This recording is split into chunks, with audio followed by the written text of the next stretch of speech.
mu gitondo naraye Musanze mu gitondo gera mu masaa sita mu masaa munani ndeba ahantu hose nza kubona inkongi y'umuriro n'umwotsi n'iki ahantu hanini cyane nshaka kumenya ikibaye icyo ari cyo naho baratwika ishyamba baratwika amakara baratwika ndababaza ariko ibi bintu biri hano murabizi ariko ubwo abo babikora basanzwe babihakorera buri munsi ku munsi ndababaza abo bayobozi mwebwe ntimuba hano muri aka karere na gavana nubwo ari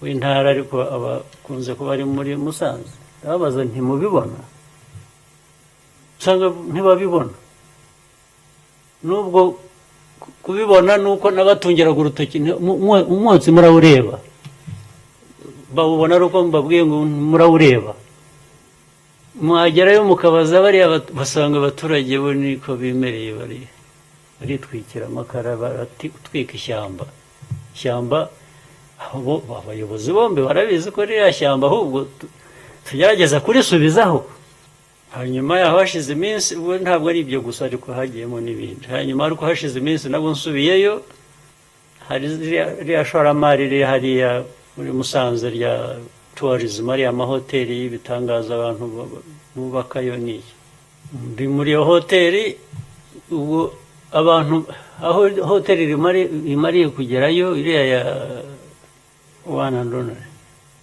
abantu baraza bubaka hari amazu iyi hoteli nabo baraza bashyiraho ihoteli yabo amazu iruhande barubaka n'imirima hafi kwinjira mu hoteli ngo bahingemo barubaka inzu bararangiza bayubatse nyuma y'ihoteli nabo ngo ntibyagiye kera mu hoteli yarahabasanze ashwe deni binda kajagari deni habaza ubwo n'abangiranye nkabona abana ku nzira baraho ubundi ubona bagomba kuba bafite bafungura neza ariko ukuntu basa ku mubiri ndababaza ariko mwebwe abayobozi iyo twirirwa tuvuga isuku abana bacu bakwiriye kugira abanyarwanda bakwiriye kugira kandi isuku ibarinda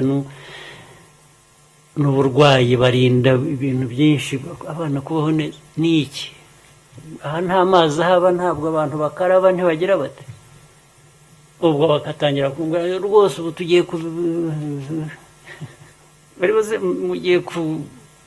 abantu bakora ibintu gusa kubera ko umuntu yanyuzeho akavuga atari ko ahangaha bitewe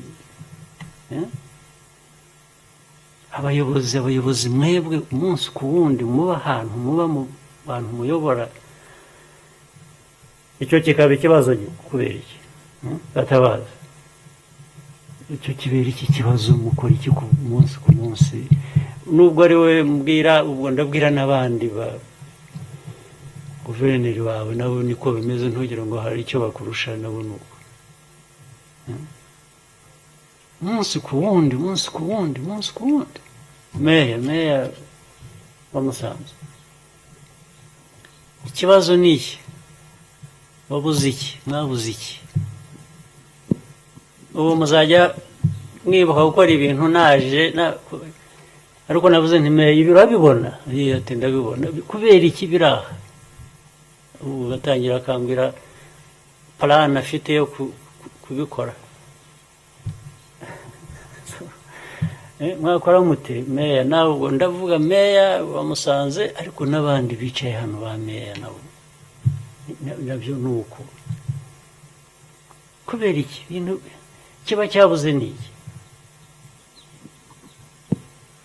nyakubahwa perezida wa repubulika mu by'ukuri nta kiba cyabuze ariko turashyiramo ingufu cyane turabibemera nyakubahwa perezida wa repubulika ariko igihe dutaye se turakibara ubu tumaze imyaka 5 10 iyo tuvuga tugomba gukora inyuma y'imyaka 5 cyangwa 10 ukambwira ngo ubu tugiye gushyiramo imbaraga igihe cyatakaye ariko kiba cyatakaye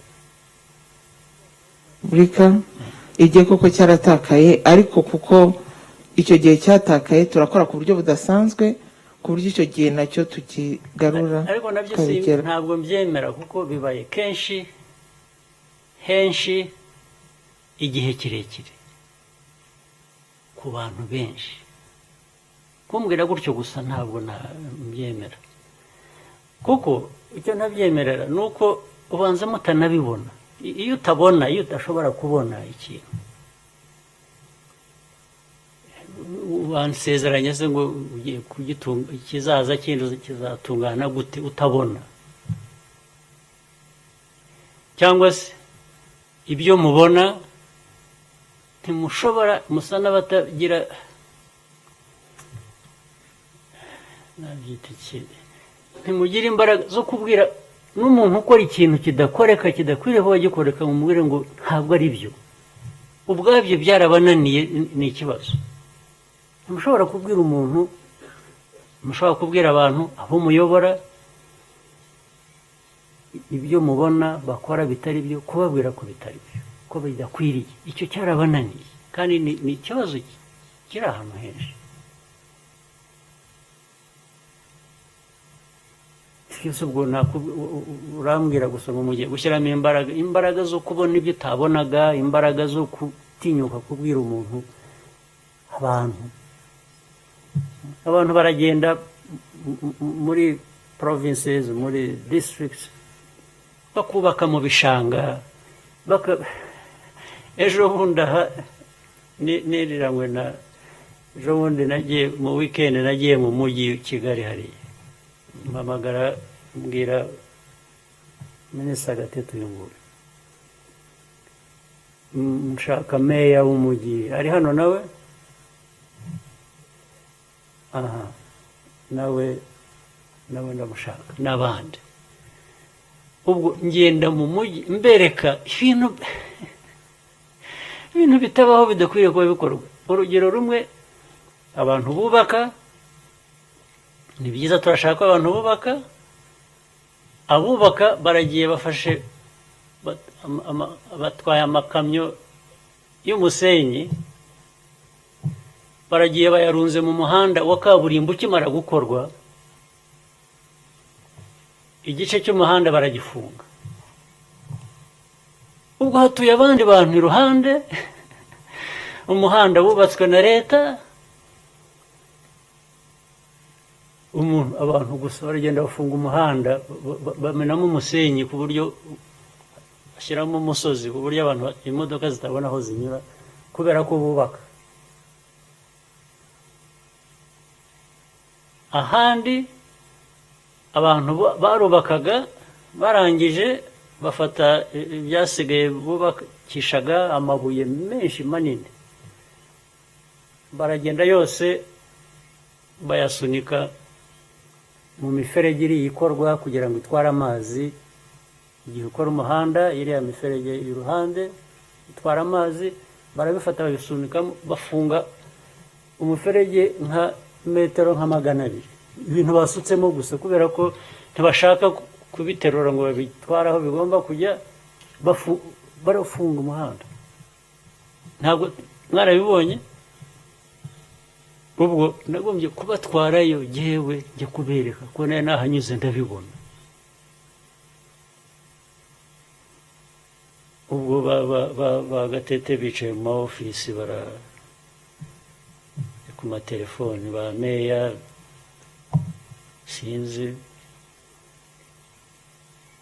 Iyo mikorere n'imikorere ki? Ubwo ahandi izi za walkways zidukora, no hazira hari umuntu aza hano y'amatafari bashyiraho iruhande rw'umuhanda. Wabonye uko mu mujyi izo walkways twazishyiriyeho abantu, government yashyizemo amafaranga, abantu baraza abubaka bose aho ngaho hose baraza bakavangiraho umucanga, na sima n'ikintu, inyubako barangiza bakajya kuhava, byose byamodotse byavuyeho henshi mu mujyi. Ubwo igikurikiraho ni iki? Ubwo aba bayobozi icyo bashobora gukora cyonyine no kuzagaruka bakaza no mu kabineti bakavuga ko nta budget bafite yo gukora. Ubwo ibyo bavuga gukora ni ugusubiramo bya bindi byakozwe. Abantu bari aho bafite ibindi bakora baza bakangiza, bagasubira inyuma akajya gusaba andi mafaranga yo kubisubizaho. Nabazaga meya, ariko ndumva bidashaka ubuhanga bwinshi. Nasanze umuntu yangiza umuhanda cyangwa igikorwa cy'indi remezo cya public, umuntu arabyishyuzwa,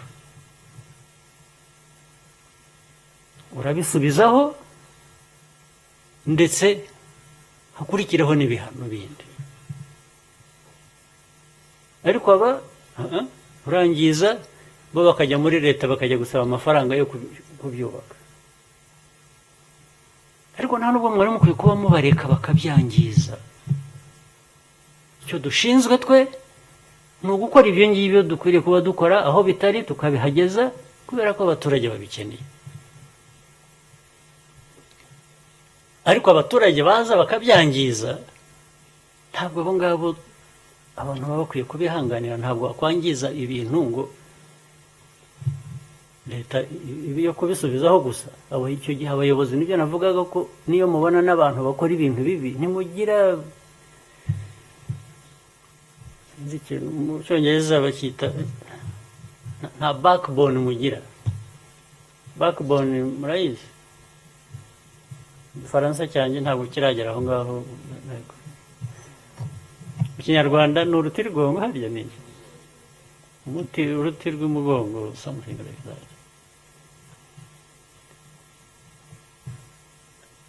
So byonyine kuvuga ngo ni ikibazo.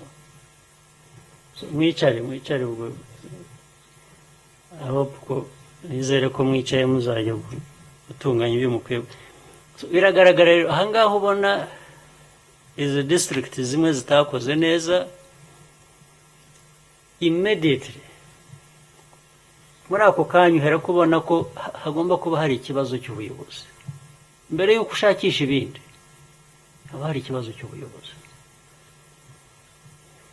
Gukora neza uko ari districts 30 zose ntabwo zaba iza mbere,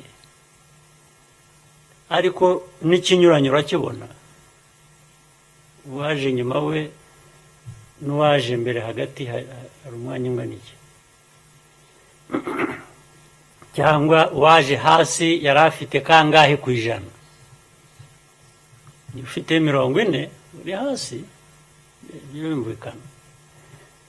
Uri uwanyuma ufite 70 hejuru, barwaniye hejuru 70 ku ijana. Wa mbere yabonye 90 na kangahe, undi bityo utanye inota rimwe, uwanyuma akaza kubona 70, 75. Urabuta. Ariko ziko tumeze neza. N'uwanyuma wacu afite 70 ku ijana. Ubwo biba byerekana ko ibintu bimeze neza. Ariko iyo byamanutse bikajya muri za 60, 50, 40, baba bagiye. Bitwereka ko kandi kera abantu bari bameze neza. Rero ibintu bya service bihora bigaruka, byo gutanga byo umuntu yabisobanura ati ni ikibazo cy'ubumenyi gusa. Ntabwo ari ikibazo cy'ubumenyi gusa, kumenya cyangwa kutamenya ngo aba ari byo biduha service mbi aho tugiye. Harimo imico mibi gusa. Ugiye gusaba serivisi umuntu yibereye kuri telefoni atakwitayeho, ndetse aho akangukiye akubona akagomba kukubwira nabi, akakuka inabi nk'aho ari uri mu makosa. Ibyo ntabwo ari ikibazo cy'ubumenyi buke, cya mikoro make, ikibazo cy'imico mibi, ingeso mbi gusa.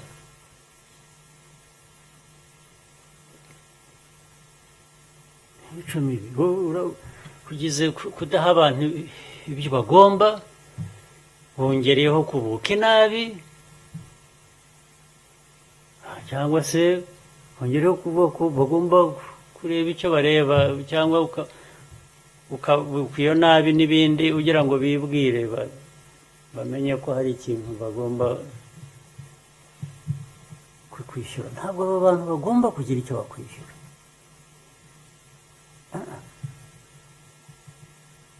Abanyarwanda kugira ngo bahe serivisi zimwe zizwi, nta kintu bagomba kwishyura. Barakwishyuye kera, abanyarwanda barishyuye, kuko abanyarwanda nibo bishyura imisoro. Nibo bishyura imisoro tuvanamo amikoro yo guhemba abatanga, ukwiye ko batanga serivisi. Gusa bo barakwishyuye, barajya kongera kubasaba amafaranga yandi yo kugira ngo, cyangwa kubakerereza kugira ngo. Ibindi bikajya mu mico rero yaza.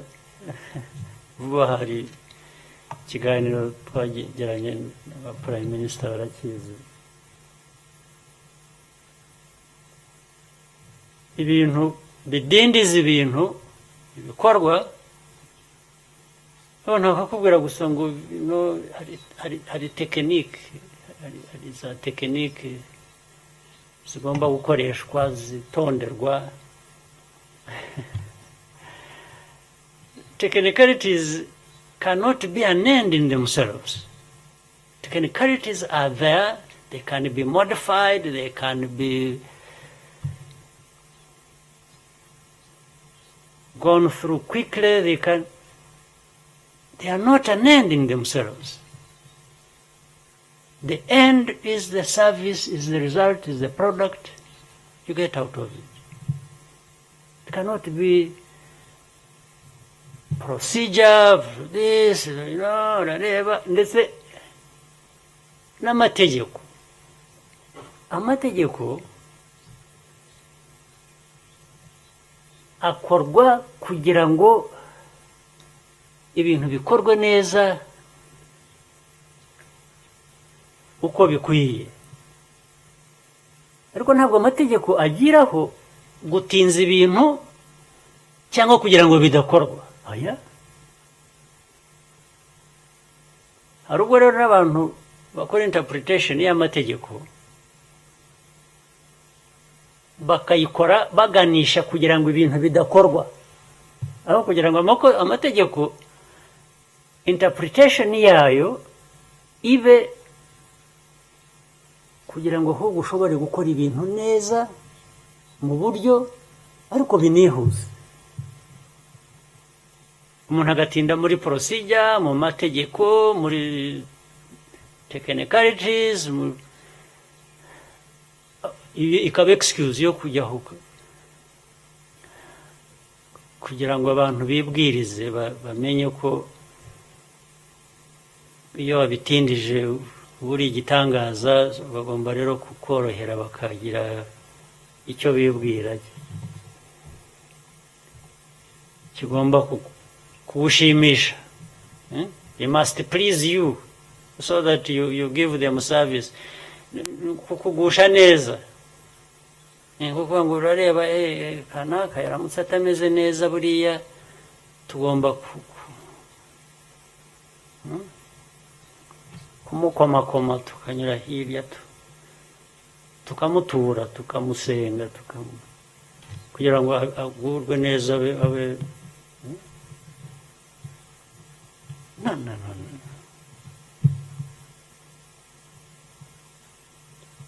The procedures, icyambere umuyobozi akwiriye kubakora, cyangwa umuntu wese ushaka gukemura ikibazo,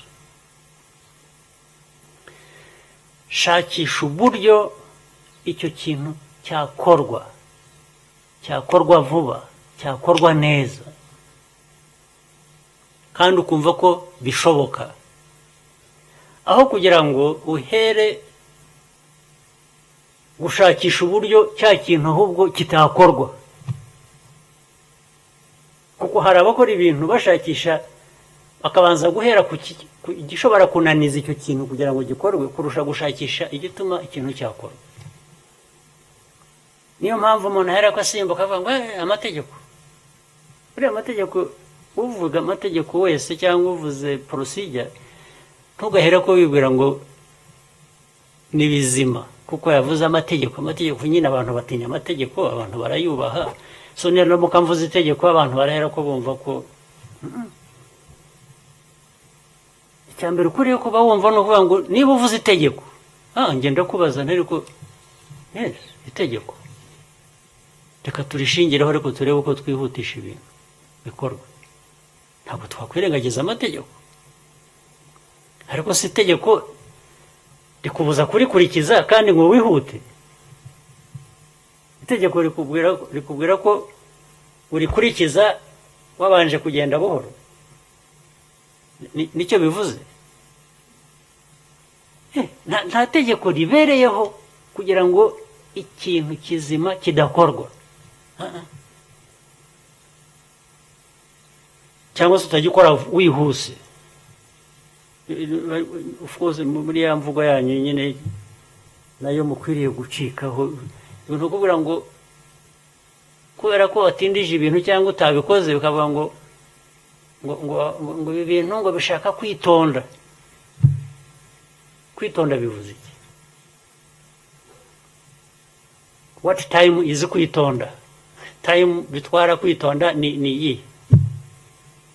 Time yagenewe kwitonda ni iyihe on everything? Kwitonda just means reba ko ibyangombwa byose bikwiye kubahirizwa byubahirijwe, period. Nuvuga ngo wihubuka ukora ikintu gusa utabanje gutekereza ariko ubundi ibi bikorwa bite kugira ngo utaza kugira nyine aho wica n'ayo mategeko ahubwo. Ariko amategeko yo abantu buryo bwo gukora ibyo bakwiriye kuba bakora. Ntabwo amategeko agiraho kubuza abantu gukora ibyo bakwiriye kuba bakora. No kwitonda, okay, kwitonda bivuze iki? Witonze ugira ute?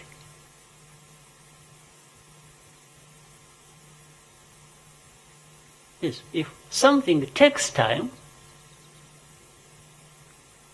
to do,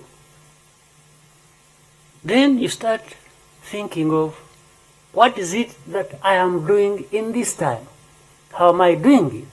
How fast am I doing it? Ariko ntabwo ari kwitonda. Kwitonda mu Kinyarwanda bivuze iki? Mugerageze mu bisobanuro. Kwitonda ni iki? No kwigira icyo ka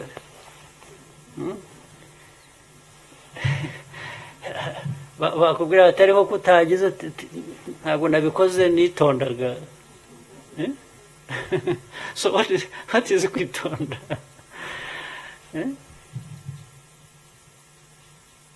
Kwitonda has no meaning. Kuvuga ngo wakoze ubusa. Ntabwo kwitonda bivuze gukora ubusa. Nta nubwo bivuze kugenda buhoro mu byo ukora. Kugenda buhoro cyangwa kwihuta, your speed ijyana na constraints ufite in the execution of what you are doing.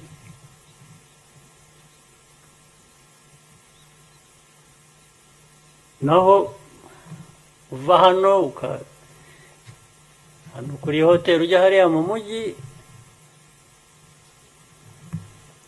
okay, umwe bizamutwara. Niba ushaka kwitonda bikagutwara umunsi wose, I don't know the meaning of it.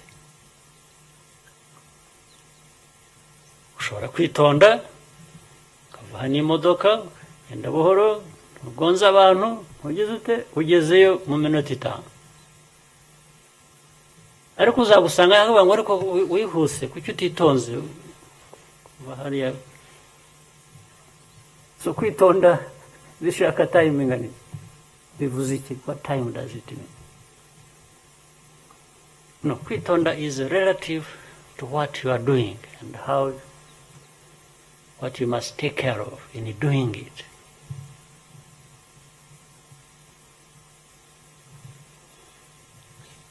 Naho ibindi twibagirwa n'ubu rwose as I was coming from the city nza hano by road mba ngenda ndeba iyo ureba ibintu karibu nshaka kuva mu modoka ngo mbaze ngo ari ku muntu uyobora haninde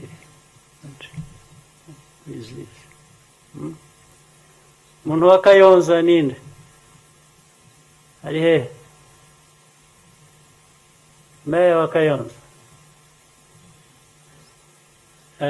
Uriya mujyi town ya Kayonza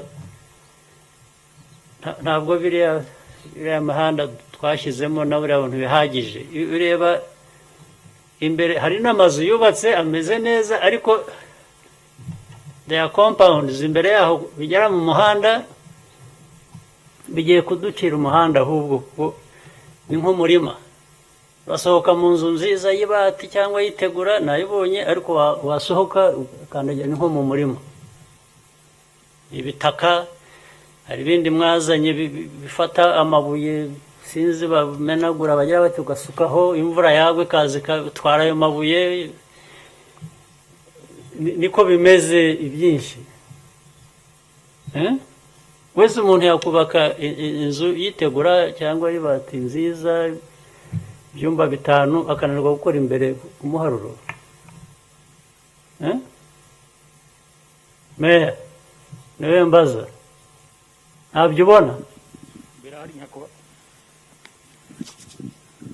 birahari nyakubahwa perezida wa repubulika. Bihabereye iki? Bitegereje iki? Nk'uko mubivuga nyakubahwa perezida wa repubulika nta kuntu umuntu yakubaka inzu ngo ananiwe gukora umuharuro wabo, birasaba ko tubyitaho by'umwihariko. So urashaka ko nzaza kubikwibutsa nabyo tukabipfa? Ntabwo bizasaba kunyuza nyakubahwa perezida wa repubulika. Okay, ubwo niwe mbwiye ariko n'abandi ndibwira ko bakwiriye kuba bumva. Sinzi ikintu abantu reka na right note ndangize kandi bareke yuko ntabwo raba twicaye namwe mwicaye nahoze mbareba nicaye ubwanjye nicaye mu ntebe bigize ijambo namwe uko mumeze imbere yanjye no kuri screen niko byagaragaraga. Now abubatsi iyi tent the engineers, hari engineers babyubatse ubu murumva mwicaye neza? Dore uhera kuri Shyaka na speaker mwari hasi niko bimeze. Ni ukubera ko aha iyi floor uko bayikoze nuko twese tumeze dutya, ariko n'umuntu utari igitangaza utega iyo bimeze bityo simple as that. Mwebwe mukora ibintu kinahoze nicayeho natembaga ngana hariyaho nkibaza impamvu ngiye kureba mbona aha ni hejuru aha ni hasi. Okay, mwese kandi mwaje mwicaye umuntu yabona ko za mask dufite ziri ku maso ahubwo kandi ziri ku munwa. Umunwa se niwe ureba ubundi kuki mutayibona mwebwe?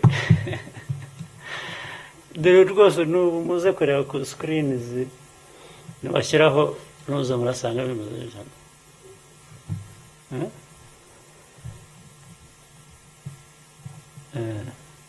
Utuntu twose simba n'ibintu ubona nta muntu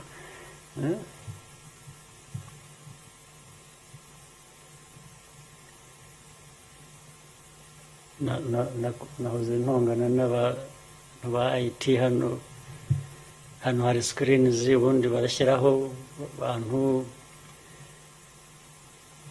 abo bahagurukije abakwiye kuza kuri sikirini, ariko bahoze bahagurutse abantu cyangwa ba meyazi kubera ibyiza bakoze ngo tubashime ku sikirini, bakazanaho abantu baduteye umugongo bareba hariya ntabajije mwebwe, ariko ubwo bisobanuro bampaye I spare you that. Kaba bambwiye ngo watinze, ngo utaje, ngo utagize kandi uko benshi kandi mwe hano ko mukiri n'abatoya ubu ngabo mwese ubu twagiye dutoranya abantu basore n'inkumi n'imyaka 40, ariko mukaza namwe mukitonda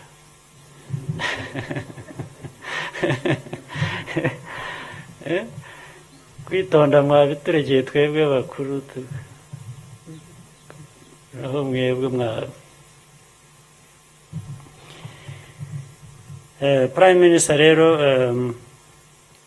ngira ngo imihigo y'ubushize ngira ngo mwarabikosoye, icyatumye tunayihagarika mwari mwayihinduye ibintu nk'ibyo navugaga byose. Imihigo iragenda ibi bintu biraho umuntu yikorera ibyo ashatse, yivugira ibyo ashatse, hakaza baje kubaha amanota kugira ngo ntibamenye n'icyo bayabahera. Ushize rwose bagiye kubishyiraho no kuntumira ngo ndabahakanira, nawe ntabwo ndi buze kuza mu mihigo imeze bityo, mwe mugende muyikore, ntabwo nzajya njya hariya mu mihigo abantu baze babeshye, barabeshye namwe mwaragiye barababeshya muremera kujyaho bikaba ibintu by'umugenzo gusa bidafite ikintu tubivanamo. ndavuga ntabwo ibyo ngibyo imihigo ariko nayumvaga ntabwo ari byo, ntabwo ndi bujyemo. Ariko ngira ngo ni byiza ko hari ibyagiye bikosoka, hari n'ibindi bigikeneye gukosorwa, bashyiremo imbaraga. Ariko aba bantu mujye mubaye, you should hold these people accountable, ntibakabe ibintu gusa bari aho. Ubwo ariko noneho na ba ministers barumviramo, nabwo they need to preside over mediocrity.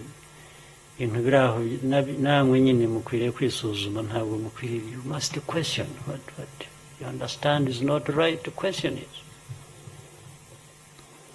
Kandi iyo byageze aho hejuru nyine, more questions should be coming from above. Ntabwo ari abantu baza gusa bakababwira ngo umuntu akaza akakubwira inkuru akubeshya cyangwa yivuga cyangwa abeshya cyangwa abeshyera undi, now just consume and say okay. Ubwo ubeshye baragowe, uwabeshye yigira igitangazo, ubwo abyungukiyemo aragenda, ariko dusigiye ubusa. Kwiye kuba u Rwanda uko turwifuza, uko rukwiriye kuba rumeze. Banyacyubahiro rero mwese, namwe bayobozi b'inzego zitandukanye, mwakoze. Reka duhere aha ngaha turebe ko twakomeza gutera intambwe tuganisha ku bikorwa byubaka